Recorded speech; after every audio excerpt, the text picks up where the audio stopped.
그래서 권사님 건강하셔서 참 좋습니다. 자, 여러분, 우리가 세상이 하루가 멀다 하고 변해갑니다. 너무 변화가 빨라요. 정말 뭐 금강산도 10년이면 변한다고 하는데 지금 이젠 우리의 그 삶은 하루하루가 변하는 것 같아요. 이렇게 변화무쌍한 세상 속에서 우리 신앙은 어떻게 유지해 가야 될 것인가? 여러분, 수년 전에 영국에 선언한 사람이 뉴욕에, 이제 미국 뉴욕시에 갔다가 전도지 하나를 건네받게 됩니다. 그런데 그 카드에는 전도지 카드로 만들어진 전도지의 그 뒷면에 이젠 이런 글이 새겨져 있었습니다. 내가 오늘 밤 죽는다면 나는 땡땡 빈 공간 두 칸이 빈 공간으로 남겨져 있고 땡땡으로 갈 것이다. 이 그 땡땡 공간 밑에는 이젠 여기에 당신의 생각을 기록해 보시오 라고 기록되어 있어요. 여러분, 그 선원은 카드를 읽어보지도 않고 호주머니에 집어넣고는 배를 타러 갔습니다. 영국으로 돌아가는 해협 도중에 풍랑을 만났어요. 그가 갑판 위에 있다가 떨어져서 다리가 부러졌어요. 배가 하루 이틀에 가는 배가 아니기 때문에 그는 결과적으로 치료를 받기 위해서 선실로 데려다가 치료를 합니다. 하루 이틀 지나면서 그는 자기 주머니를 뒤져보니까 뭔가가 들었어요. 그것을 꺼내가지고 보았습니다. 과거에 받던 전도지예요. 하나하나 읽어보면서 뒷면을 보니까 내가 오늘 밤 죽는다면 나는 땡땡으로 갈 것이다. 당신의 지금 생각을 기록해 보시오. 여러분에게 이 카드를 제가 오늘 이걸 만들어 가지고 여러분에게 실제적으로 나눠주면서 여러분 보고 한번 써보라고 했으면 좋았을 걸 그랬어요.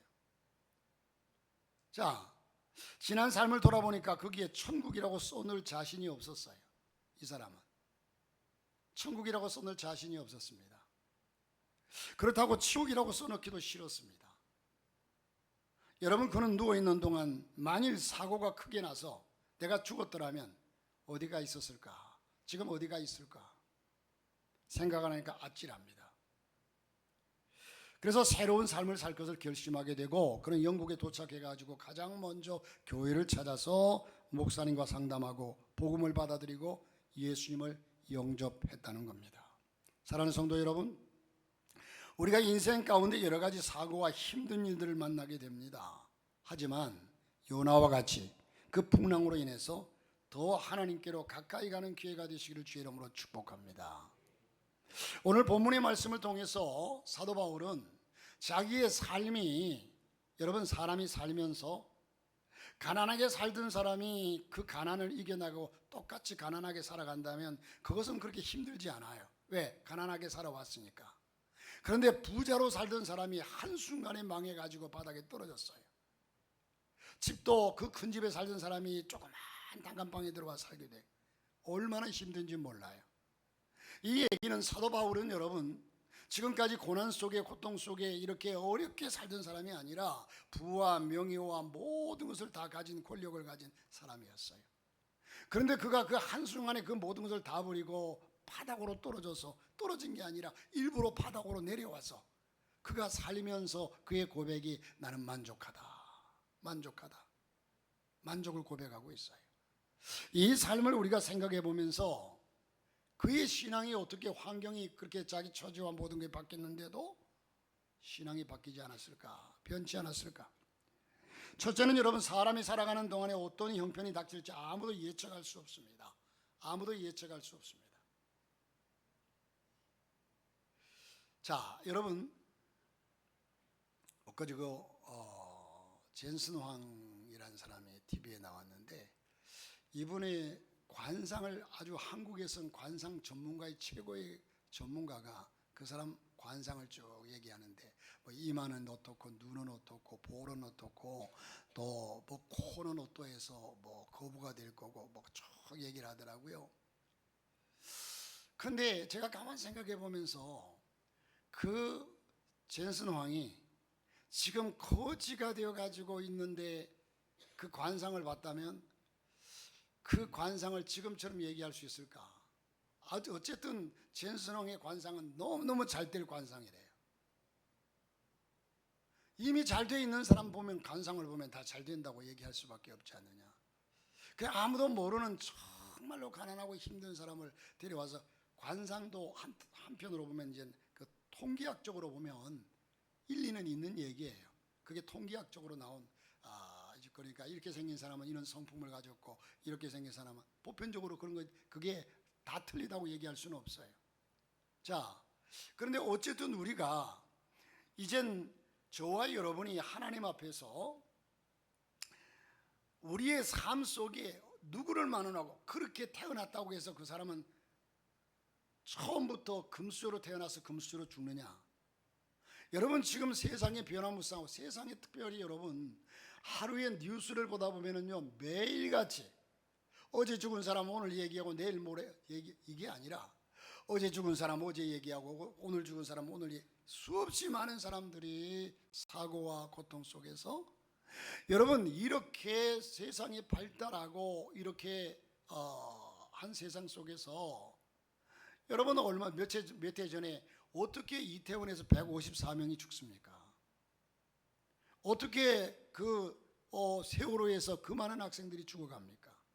그러면 이런 일을 당했으니까 앞으로 세상이 발전하고 하면 이런 일이 여러분 옛날에는 이렇게 많은 숫자가 한꺼번에 죽는 법이 없었어요.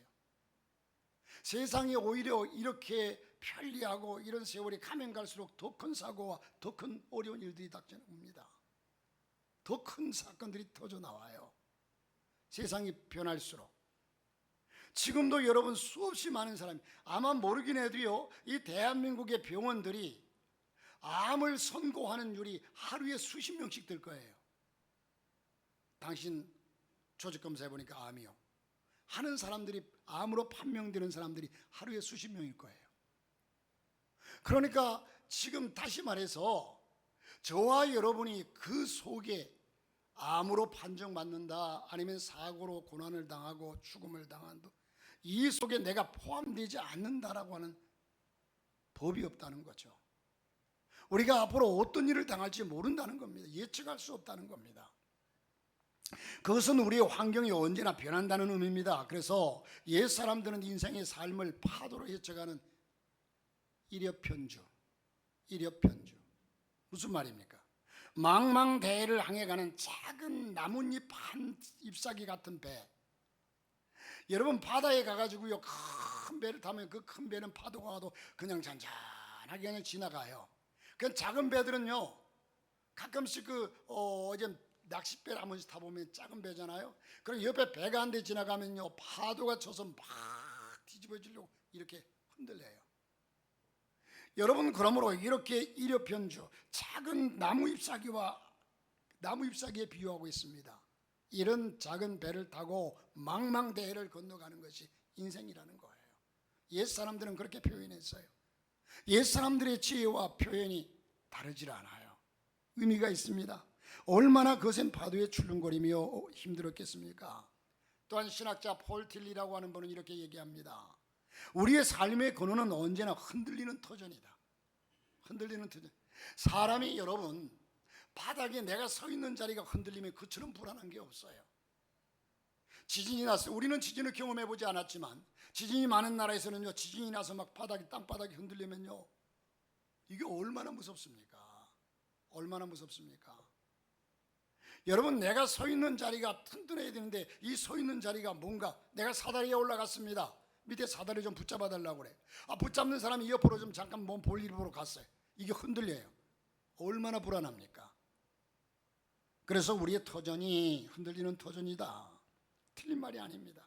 우리가 산다는 그 존재부터가 흔들리는 집안처럼 언제나 변화무쌍하다는 뜻입니다. 언제 어떻게 우리의 형편이 변할지 아무도 모르는 사이 인생이란 흘러가고 있습니다. 그러기에 옛날부터 여러분 사람이 금수저라고 해서 끝까지 금수저가 아니라 권불십년이라고 그랬어요. 참 아이러니하게도요, 얼마 전에 이재명 대통령이 그렇게 청와대의 저주란 말을 썼더라고요. 왜? 청와대 갔다 나온 사람들이 다 감옥 갔어요. 거의 다 감옥 갔어요. 그러니까 청와대의 저주, 다시 말해서 여러분, 권불십년이라고 그러잖아요. 아무리 큰 권력을 가져도 10년 넘게 가진 사람이 별로 없다는 거죠. 그 다음에 여러분, 화보 11홍이라고 그랬어요. 아무리 새빨갛게 아름답게 핀 꽃도 열흘 이상 가는 꽃이 없다는 거예요. 자, 여러분, 10년 가는 권세가 없고 열흘 이상 가는 붉은 꽃이 없다. 모두가 끝이 나고 시드로 변한다는 말입니다. 여러분, 이걸 우리는 인식해야 돼요. 깨달아야 돼요. 그래서 이제까지 건강하던 몸이 병에 걸릴 수도 있고, 한참 잘 나가던 사람이 사업이 하루아침에 무너질 수도 있고, 갑자기 가정에 닥치는 사별의 비격들이 있고, 자녀의 죽음이 있고, 기타 가정의 파괴 또는 사랑의 실패와 수없이 많은 일들이 우리 삶 속에 일어나고 있습니다. 일부 예배 때도 말씀드렸지만 어제 뉴스에 그제부터 나오는 뉴스에 보니까 저기 인천에서 여러분 쓰레기 하치장에서 여자아이의 발목 하나가 나왔잖아요. 이 발목을 누가 어떻게 살해해서 발목이 거기서 발견됐는지 이제는 아직 단서를 못 잡았대요. 가출한 아이들과 또한 그 DNA를 다 검사해봐도 일치되는 것도 없고, 여러분, 이 일은 어떻게 일어났을까? 우리는 알 수가 없죠. 정말로 비극적인 일들과 수많은 일들이 세상에서 일어나고 있습니다. 지금 여러분, 세상이 이렇게 바뀌었는데도 불구하고 그렇게 많은 사고와 사건들이 일어나요. 여러분, 지금은요, 옛날에는 사고가 나도 작은 사고들이 조그맣게 일어나지만 지금은 사고가 일어나면 그냥 어마무시하게 사고가 터져요. 그래서 우리는 언제 어떻게 우리의 형편이 변할지 아무도 예측할 수 없는 세상을 살아가고 있는데, 그런데 바울 사도는 오늘 본문에서, 자, 다시 말해서 이런 사고와 모든 것이 일어나니까 우리는 불안하고 여러 가지 초조하고 이런 삶을 살아가는데, 오늘 본문에서 이젠 사도 바울은 내가 어떠한 형편에 있든지 자족하기를 배웠다, 스스로 만족하기를 배웠다, 어떤 환경에서도 당황치 않고 불안해하지 않을 수 있는 비결을 배웠다고 했습니다. 그 비결이 뭐냐? 참으로 놀라운 일입니다. 우리도 그 비결을 배워서 어떤 환경이든지 흔들리지 않는 믿음을 가져야 될 줄 믿습니다. 결론부터 말씀드리면 바울은 이 비결을 주 안에서 배웠다고 했습니다. 주 안에서, 즉 주 안에서, 주님 안에서, 주님과 함께하는 신앙에서 가능했다는 겁니다. 자, 여러분, 그러면 바울이 이렇게 말할 수 있었던 신앙적인 배경이 뭐냐? 그는 당시 헬라 철학이 얘기하던, 여러분, 철학하면 헬라 철학이잖아요. 그리스 철학. 그런데 이 헬라 철학이 얘기하던 만족, 자족, 이 뜻을 누구보다도 잘 알고 있었습니다. 사도 바울은. 바울 당시의 헬라 철학 사상을 보면 소위 스토아 철학자들이 그들의 이론이 있었는데, 그들이 말하는 자족은 모든 사물과 사람에게서 절대 독립심적 상태를 가져야 한다. 자, 다시 말해서 모든 사물과 사람에게서 절대 독립적인 심적 상태를 가지라. 즉 모든 욕심을 버리라는 말, 한마디로 모든 욕심을 버리라. 여러분, 만족은 많이 소유함으로, 참 말이 고상합니다. 만족이란 것은 많이 소유함으로 얻는 것이 아니라 적게 원하는 데 있다. 많이 소유하는 데 만족이 있는 것이 아니라 내가 애초부터 적게 원하는 데 그 만족이 있다. 자, 사람을 행복하게 만들려면 그 소유를 늘리지 말고, 사람이 행복하려면 그 소유를 늘리지 말고 그 욕심을 제거하라. 틀린 말이 아니잖아요. 즉 저들이 가르친 대로 보면 무욕에 이르는 것이 욕심을 전혀 갖지 않고 버리는 것이 자족의 비결이다. 그러나 여러분, 자, 아담과 하와가 왜 타락했습니까? 욕심 때문에 타락했어요. 하나님보다 높아지려고. 그 타락한 본능이 우리 속에 있어요. 여러분, 그 타락한 본능이 우리 속에 있기 때문에 사람이나 누구나 그 타락한 본능을 가지고 있습니다. 누구를 막론하고 이걸 제거할 수가 없어요. 이게 스스로 제거되지가 않아요. 또 자신이나 남에게 어떤 일이 생겨도 무감각하도록 훈련하면 된다. 자, 그릇이 깨졌다. 아이고, 상관없어. 괜찮아. 개나 말이 무슨 일이 생겼다. 괜찮아. 나와 상관없어. 가까운 사람이 죽었다. 나와 관계없어. 이러면 편안하다는 거예요. 자, 그렇게 훈련하면 된다고 가르치고 있습니다. 즉, 욕망과 감정을 내버리면 자족할 수 있다. 욕망과 감정을 내버리면 스스로 만족할 수 있다고 가르쳐요. 우리는 여기서 헬라 철학과 자족의 비결과 바울의 자족의 차이를 봅니다. 바울이 그렇게 해서 만족했느냐, 자족했느냐? 헬라 철학에서 말하는 자족은 의지력으로 자족하기를 배우라는 겁니다. 내 의지력으로, 내 힘으로.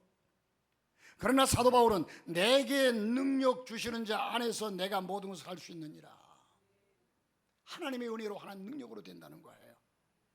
여러분, 존자의 자족은 헬라 스토학자들이 얘기하는 이 자족은 인간의 성취라고 한다면, 인간이 성취해내는 성취라고 한다면 바울의 자족은 하나님의 은혜입니다. 저들은 자기로 만족함이요 바울은 하나님으로 만족함입니다. 예수 한 분만으로 만족하옵니다. 오늘 우리가 분명히 깨달아야 할 것은 변하는 환경 속에서 변치 않는 믿음을 가지려면 어떻게 해야 되느냐? 우리는 사도 바울에게서 그 비결을 함께 배워야 될 줄 믿습니다. 그는 스스로 고백하기를 어떤 환경에서도 나는 자족하기를 배웠노라. 여러분, 자족하는 비결이란 것은 자기 마음속에 예수 그리스도를 모셔드렸기 때문이다. 그래서 사도 바울은 자기의 권력과 권세와 명예와 물질과 모든 것도 다 내어버리고, 왜 내어버렸느냐?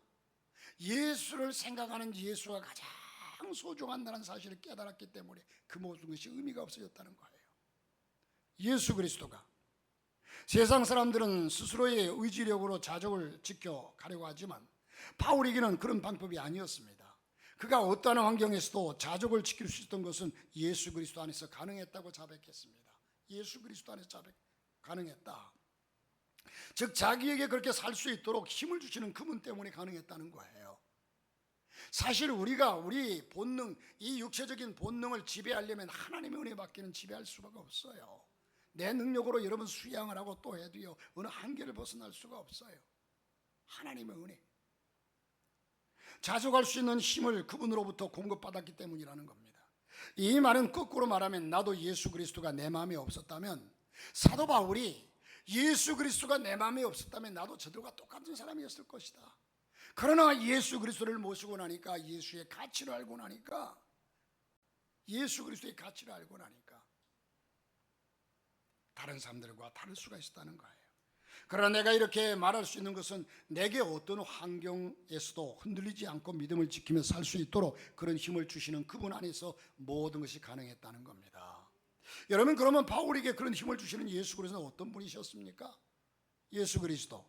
우리는 예수 그리스도의 생애에서, 예수님의 생애에서 이 문제의 바른 해석을 찾아야겠습니다. 제가 아까 설교를 일부 예배 때 설교하다 보니까 설교를 첫째, 둘째, 셋째 대지까지 해야 되는데 둘째 대지까지 하고 보니까 10시에 마쳤어요. 일부 예배 제 설교가 은혜가 되고 더 듣고 싶은 사람, 셋째 대지까지 듣고 싶은 사람은 2부 예배에 오라고 그랬더니 한 사람도 안 보이네. 은혜가 안 되나 봐요. 그래서 지금 셋째 대지까지 다 하려고 제가 빨리빨리 얘기해요.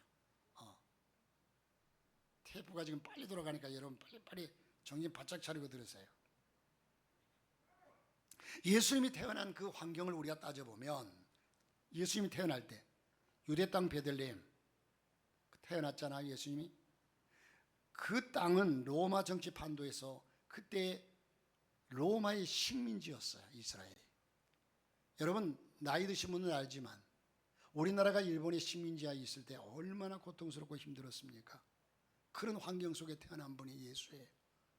예수님이 흙수저 중에 흙수저로, 아니 죄송하지만 똥수저로 태어났어요. 태어난 환경이 그랬어요. 민족적으로는 나라를 잃고 패망한 백성이죠. 민족적으로는. 경제적으로는 핍절한 가운데서 오죽했으면 예수님께서 말구에 태어났을까요? 아무리 사람들이 많다고 해도 돈이 많았고 그랬다면 말구에 태어나지 않았을 거예요. 가정적으로는 그가 가족이 여러분 부유했습니까? 목수의 아들이었습니다. 그때 당시에 목수는 천직이었습니다. 천한 직업이었습니다. 자, 그러면서 목수 일을 해야 했습니다. 그러나 그는 하나님과의 관계에서만큼은 어떠한 형편에서도 떨어지지 않았습니다. 그러므로 이 얘기는 여러분, 저와 여러분의 삶이 육적으로는 가난하고 힘들고 어려워도 영적인 만큼은 풍부하기를 주의 이름으로 축복합니다. 영적인 만큼은 풍요를 누리시길 바랍니다. 자기 원함보다도 하나님에 대해 순종하면서 아버지의 원함이 곧 그의 생활의 만족의 비결이었습니다. 아버지를 기쁘게 하는 것이 자기 삶의 이젠 만족의 비결이었어요. 우리는 내 욕심을 채우는 것이 만족의 비결이라고 그렇게 생각하고 착각하고 살아가는데, 하나님의 뜻을 따라서 하나님의 뜻을 이루어드리는 것이 자기 만족의 비결이었단 말이에요. 여러분, 하늘아버지가 원하는 일에 초점을 맞추어 살았습니다. 그의 삶에 여러분, 하나님이 예수님을 이 땅에 보내신 목적이 있고 우리를 창조하신 목적이 있어요. 여러분, 여기에 종이 있습니다. 이 종을 누군가가 만들었어요. 만들 때는 이 소리가 나기 위해서, 이 소리를 내기 위해서 이 종을 만들었다는 거예요. 자, 그런데 이 소리를 내기 위해서 만들었는데, 이것을 이 종이 생각하기를 나는 이렇게 생겼으니까 나는 이렇게 할 거야. 이 종이 자기의 목적을 설정할 수 없어요. 이 종을 만든 사람이 이 종의 목적을 설정하는 거잖아요. 여러분, 우리 인간을 하나님이 창조하셨습니다. 하나님께서 우리 인간의 삶의 목적을 제시했어요. 설정해놨어요. 나는 이렇게 태어났으니까 이렇게 살 거야 하고 내가 내 삶을 목적을 설정하는 것이 아니라 하나님이 설정해 놓았다는 거예요. 여러분, 그 기계를 어떻게 사용하라고 설정해 놓은, 만든 사람이 설정해 놓은 대로 그 기계를 사용해야 그 기계가 아름답게 잘 돌아가고 이젠 힘을 발휘할 수 있는 거 아니겠습니까? 마찬가지로 하나님께서 우리 인간을 창조했기 때문에 창조하신 그 뜻을 따라서 하나님이 설정해 놓은 대로 살아가면 우리는 행복할 수밖에 없다는 거예요. 인간은 누가 뭐래도 하나님이 창조하셨습니다. 할렐루야. 하나님이 창조하셨어요. 그런데 그것을 벗어나서 우리는 이렇게 조작하고 저렇게 조작하고 해서 우리 인간의 삶을 그렇게 조작하다 보니까 늘 힘들고 어렵다는 겁니다. 오늘날 과학의 발달로 많이 편리하게 됐죠. 얼마나 편리합니까? 정말 편리해요. 여러분, 뭐 옛날 얘기들을 하려면 끝이 없잖아요. 먹는 것도 여기 어르신들 많지만 어떻게 먹고 살았습니까? 근데 지금은 어떻습니까? 맛이 없어 못 먹어요. 옛날에는 없어서 못 먹던 것들. 그렇죠? 자동차, 오죽하면 제가 옛날에 자동차를 운전하고 싶어서 이젠 이종 사촌, 지금은 대구에 있는 이종 사촌 목사님 동생인데, 이 친구가 어떤 차 이름이 기억날 듯 말듯한데 어떤 하여튼 썩어만 차를 한 대를 끌고 다니더라고. 그래서 내가 볼 일이 있어서 그 차를 좀 빌려달라고 했더니 빌려주는데 엔진에서 기름이 뚝뚝뚝뚝뚝 떨어져요. 그러니까 차가 가다가 딱 서면 바가지를 가지고 엔진 밑에 뒀다가 그 바가지에 닿으면 그걸 다시 쏟아붓고 또 가야 돼. 이런데도 그 차를 타는데 얼마나 행복하든지 얼마나 좋든지. 여러분, 누굽니까? 그 목사님이 말씀하시는 것처럼 제가 자주 얘기하지만 저도 실감을 했으니까 느껴져요. 옛날에는 어릴 적에 여러분, 까만 세단 차가 동네로 쫙 들어와 타작마당에 딱 서면 이 차가 얼마나 신기한지 이리 보고 저리 보고 이리 보고 저리 보고, 그러면서 그 다음날 그 차를 못 본 친구들한테 내가 그 눈으로 본 그것을 얼마나 자랑을, 너 못 봤지? 나 봤어. 얼마나 그 차가 광도나고 빛도나고 앞에가 이렇게 생겼고 저렇게 생겼고 너무너무 멋있더라고 자랑해요. 심지어는 저희들이요, 한 4km 나가면 하동이란 말이에요. 하동에 기차가, 순환열차가 쭉 그 섬진강 다리를 지나가거든요. 기차 구경하러 갔거든요. 몇 시 되면 낮 10시 되면 그 기차가 지나가니까 우리 기차 구경하러 가자. 4km를 걸어서 기차 구경하러 갔어요. 꼭 여러분 쳐다보는 눈이 나만 촌놈 같아. 그런 세월 살다가 그 차를, 남의 차를 한번 본 것도 일주일 동안, 한 달 동안 그 설레는 마음을 가지고 살아갔는데 지금은 그 차가 내 차야. 그런데도 감각이 없어. 감사가 없어. 자, 무슨 얘기입니까? 지금 이렇게 발달해서 이렇게 편리한 세대를 살아가는데 우리의 심령 상태는 어떻습니까? 옛날처럼 그렇게 행복합니까? 감격합니까? 감사합니까? 천만의 말씀이에요. 옛날에는 이 많은 것 하나 가지고도 감사하고 감격하고 어쩔 줄 몰라 했는데 지금은 이런 걸 줘도요, 오히려 지금은 스트레스가 그냥 계속 사람들, 지금 정신적인 질환이 없는 사람이 없대요. 그 차이가 있을 뿐이죠. 스트레스. 어떻게 이렇게 육체적인 편리함을 이렇게 추구하고 이렇게 육체적인 편리함이 우리에게 주어졌음에도 불구하고 정신적으로는 왜 평화가 없을까? 왜 갈수록 더 공허할까? 정신적으로는 왜 더 불안하고 초조할까? 여러분, 육체를 위해 사는 사람은 그럴 수밖에 없어요. 우리 인간은 하나님이 창조하셨습니다. 그러므로 하나님의 말씀대로 살 때에 우리는 육체적으로는 좀 불편하더라도 우리의 영은 맑고 평안하고 기쁘고 감사가 넘칠 줄로 믿습니다. 과학이 왜 인간의 마음에 평안을 주지 못합니까? 기계 문명이 인간에게 편리함을 가져다 주는데 그것이 행복의 척도라면 우리는 얼마나 행복해야 됩니까? 여러분, 아까 진순왕 얘기를 했는데 진순왕에게 그렇게 묻더라고요. 어떤 분이 당신의 에너지의 비결이 뭡니까? 뭐라요? 어디서 그런 힘이, 하고 싶은 의욕과 정력, 그 정열과 모든 것이 어디서 그렇게 솟아나느냐고. 그러니까 그 사람은 남을 위해서 이것을 만들어서 사람들에게 편리를 주고 어쨌든 남을 위해서 행복하게 해주기 위해서 최선을 다한다는 거예요. 내가 이거 해가지고 떼돈 벌어가지고 나도 좋은 집 사고 좋게 살게, 이것이 아니라 이걸 발명해가지고 사람들을 할 수 있으면 어떻게 편하게 해줄까? 남을 위해서 연구하고 남을 위해서 거기서 막 에너지가 솟는데요. 그러면 당신은 20년 후에는 뭐 하고 있을 것 같습니까? AI에게 물었어요. 젠슨왕은 20년 후에 어떻게 살까? 하고 물었더니 대답이 이렇게 나와요. 20년 후면 사람들이 다 살기 좋은 세상에 편하게 배팅하면서 이젠 뭔가 기쁨도 없고 뭔가 너무 부하니까 이렇게 살아갈 때 이 젠슨왕은 이젠 사람들이 전혀 생각하지 않던 이런 곳에다가 상상도 못하는 그곳에 자기 돈을, 사람들은 그냥 비웃고 할 텐데도 불구하고 자기 돈을 그게 쏟아부을 거다. 쏟아붓고 있을 것이다. 앞으로 이 인류를 어떻게 해서 이렇게 사람들에게 편리를 줄까? 거기에 쏟아붓고 있을 것이다. 그렇게 대답하더라고요. 그러니까 그 에너지가 남을 위해 살려고 하는 데서 에너지가 나온대요. 여러분, 모두 당신의 뜻이 포함되어 있도록 했습니다. 하나님의 뜻이. 자연에는 자연의 질서가 있습니다. 인간의 마음에는 하나님의 형상을 있습니다. 영적인 질서를 주었습니다. 더욱이 영혼을 사모하게 하는 영계의 법의 질서를 살도록 창조하셨습니다. 그런데 이 창조주 하나님이 원하시는 원리 따라서 생활하지 않을 때에 항상 문제는 일어나게 되어 있습니다. 그것이 전쟁으로, 자연의 재난으로, 그리고 육체의 질병으로, 그리고 정신질환으로 나타나게 되어 있습니다. 오늘 가만 보면 모든 정신적으로 문제가 있는 사람들이 대부분입니다. 그 차이가 있을 뿐이죠. 다시 말해서 이 스트레스라는 것이 모든 사람에게 있기 때문에 그렇습니다. 왜 그렇습니까? 하나님이 원하시는 법, 하나님 만들어 놓은 삶의 원리대로 살지 않기 때문에, 원리대로 사용하면 그것이 문제가 없을 텐데 이걸 원리대로 사용하지 않는다는 거예요. 사랑하는 성도 여러분, 제 아무리 세상에서 자기 뜻대로 성공을 했다고 해도 마음이 편치 못한 사람이 얼마나 많습니까? 남들이 보기에는 성공한 사람들이라고 그렇게 인정하는 사람들도 그 내면의 심정에는 평화가 없습니다. 평안이 없습니다. 불안하고 초조합니다. 만족이 없는 사람, 만족이 없이 사는 사람들이 많다는 겁니다. 자족할 줄 모르고 있는 사람들 너무나 많다는 겁니다.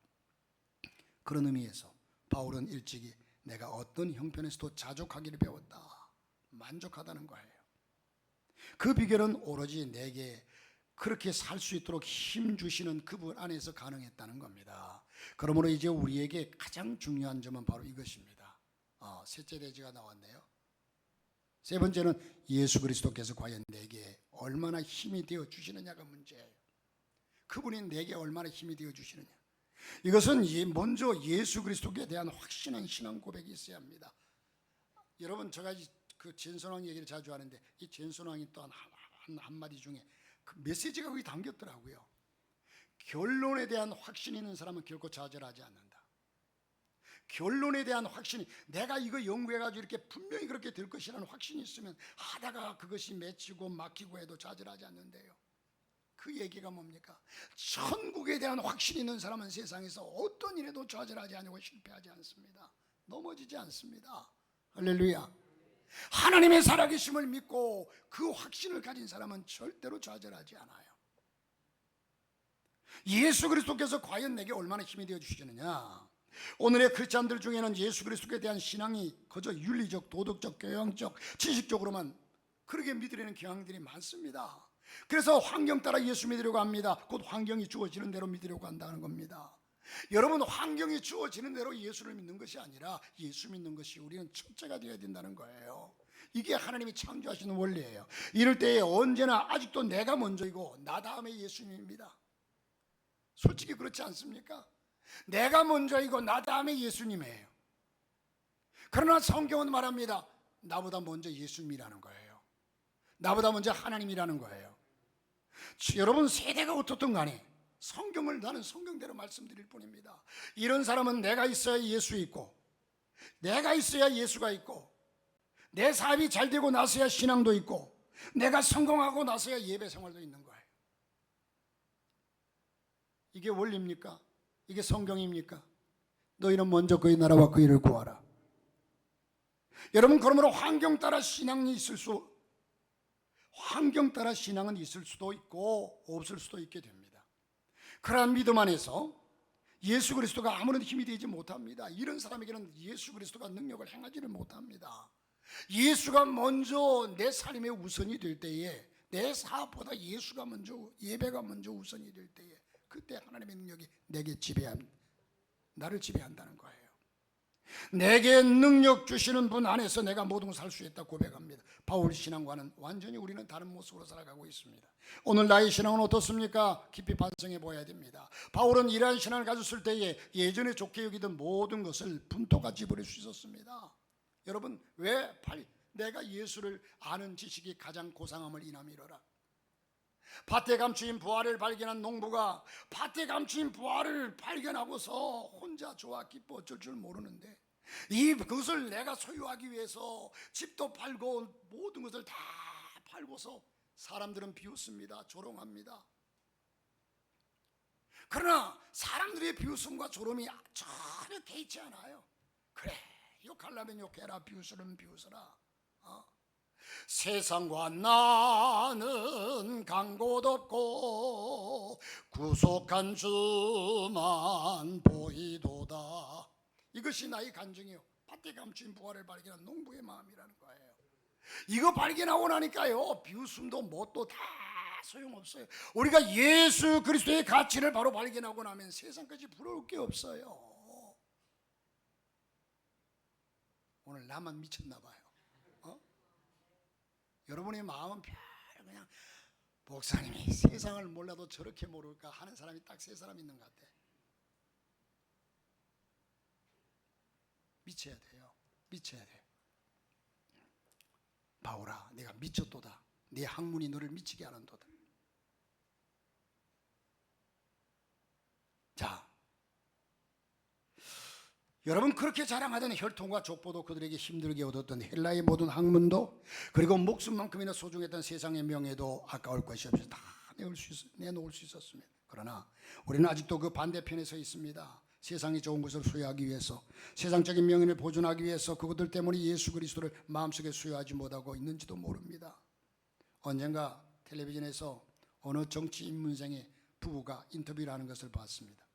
제가 느낀 바가 큽니다.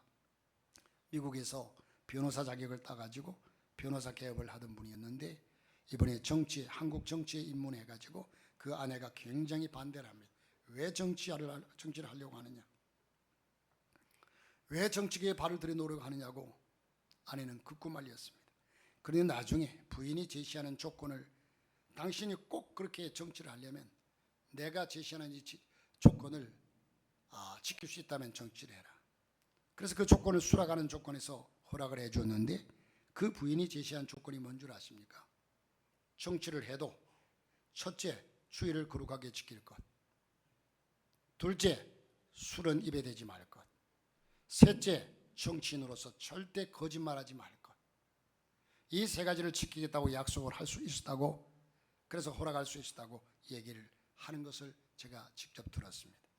그래서 그를 필요로 하는 사람들이 그 부인에게 술자리에서는 내가 대신 마셔줄 테니 염려하지 말라고 그런 얘기도 했다고 합니다.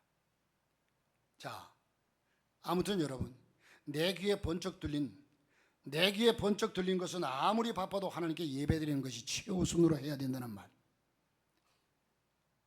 하나님께 예배드리는 것이 최우선으로. 여러분, 이게 신앙이란 말이에요. 이게 신앙이란 말이에요. 우리 중직들, 저는 이 시간을 통해서 말씀드리고 싶은데, 썬데이 크리스찬 되지 마십시오. 썬데이 크리스찬. 여러분, 생명은요, 우리 장로님의 오장로님이 저기 주차장에다가 오이를 심어놨거든요.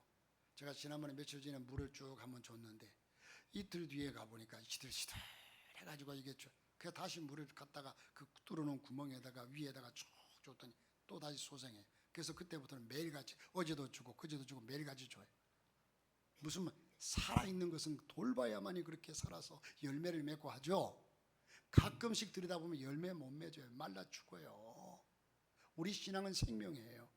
계속해서 말씀 듣고 예배 드리고 힘들어도 해야만이 우리 신앙이 존재한다는 거예요. 예?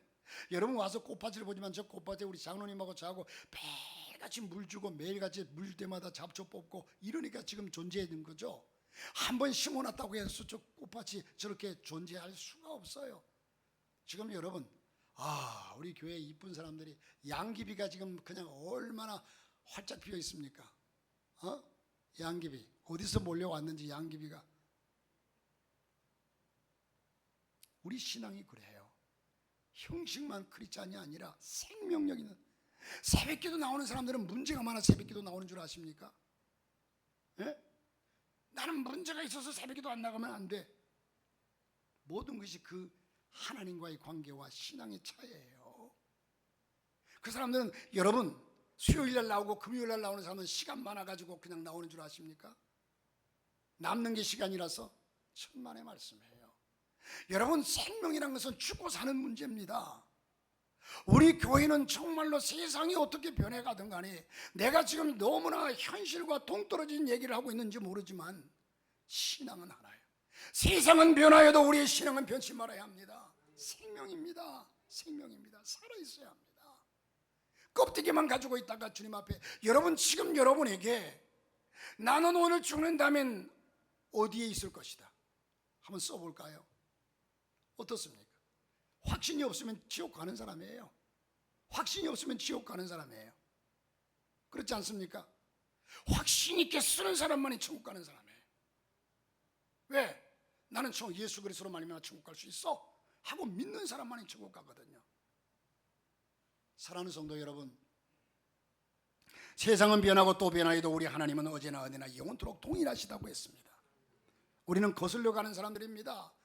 홍수의 물길에 쏟아져 내려오는데 그것을 틈을 팍 헤치고 힘쓰고 해서 올라가는 사람들이에요. 크리스천이라는 사람들이 예배를 등한히 여기고 예배 생활을 뒷전으로 미루기 시작하면 자신도 뒷전으로 미루는 것을 알아야 합니다. 지금도 성공가들을 달리는 것처럼 보여도 얼마 못 갑니다. 사업도 마찬가지입니다. 아무리 사업이 중요하고 바빠도 하나님 앞에 예배드리는 일보다 더 바쁠 수 있겠습니까? 이게 성경입니다. 제 얘기가 아닙니다. 예배는 하나님을 먼저 기억하고 이게 경배하는 생활이기에 하나님은 자기에게 경배하는 자들을 찾으신다고 했습니다. 하나님이 찾으시는 사람들이라면 사람에게는 더욱더 중요한 사람들이 될 것입니다. 그것을 모르고 사는 사람들이 많습니다. 그것을 알면서도 실행하지 못하고 살아가는 경우도 많습니다. 아무쪼록 변하는 환경 속에 변치 않은 믿음을 간직하고, 이 세대가 이러니까 제가 어제 청년들 예배를 드리면서 청년들에게 로마서 12장 2절 말씀에 너희는 이 세대를 본받지 말고 오직 마음을 새롭게 함으로 하나님의 선하시고 온전하시고 기뻐하신 뜻이 무엇인지 분별하도록 하라. 세대를 본받지 말아라. 오늘 이 세대가 어떤 세대? 너희 젊은 세대 앞으로 살아가면서 세대를 본받지 말고 오직 마음을 새롭게 함으로 하나님의 선하시고 기뻐하시고 온전하신 뜻이 무엇인지 분별하며 살아라. 그렇게 전했어요. 기도하겠습니다.